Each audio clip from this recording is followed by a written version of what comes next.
The reality is, I believe, that Jami-Lee Ross has been secretly taping me consistently for many, many months. It's a monumental breach of trust.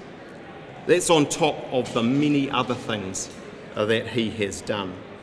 It was the right thing to do the leak investigation and to bring these issues, the lies, the inappropriate conduct, the disloyalty, frankly the putting of himself before all others and the National Caucus, and I would argue New Zealanders, to bring those things to the fore.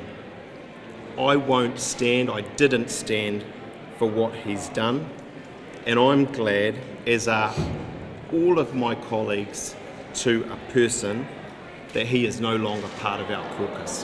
Why wasn't the $100,000 donation declared? Well, because that's the legal position. I mean, from my perspective, I wasn't concerned as leader of the National Party whether it's a $100,000 donation or a number of smaller ones from different people. I'm motivated by what National can do in terms of social media and so on. Under the Electoral Act, it's got to be declared within 10 days if it's above $30,000. Well, that's right, but the factual position is that Jami-Lee Ross made quite clear on the tape is that this was, I think, 8 donations from 7 people under that $100,000. And he told me that, I think, certainly not the 7-8, but the fact that it was from different people within this association, I think, in that tape. Why didn't you explain this yesterday? 100,000. I'll answer that one. I'll tell you why I didn't explain it yesterday. Because I'm a lawyer. I'm a cautious person who takes things seriously. And I take this seriously. Actually, it was a very serious allegation of corruption in relation to someone who spent over a decade working in justice and takes these things bloody seriously.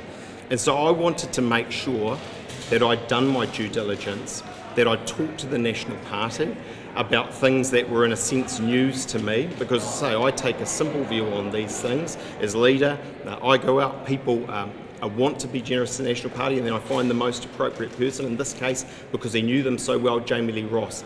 That's why I took the time to make sure I had the facts from the National Party about what had gone on straight. That was a blunt, private conversation, but that's what I was getting, and I think that's important. Not only does that conversation sound borderline racist, you also seem to be suggesting that you could get candidates for donors and you call one of your sitting MPs useless. How do you stay on as leader? I never suggested those things in the earlier comments that you'd made. I simply did not. Jami-Lee Ross is a person who lies, who leaks, and in this conversation deliberately tried to set me up. And the reality is, I didn't say the things that you said. Getting rid of list MPs right off the back of Jami-Lee Ross saying that Zhang Jikun wanted Chinese candidates. Talking about getting rid of Carter, getting rid of Finlayson. No, I disagree with that. I don't think that's a fair characterisation. I've apologised, as I say, to one MP who I said a thoughtless thing to. No, because the reality is they know how I feel about them. They know that I believe...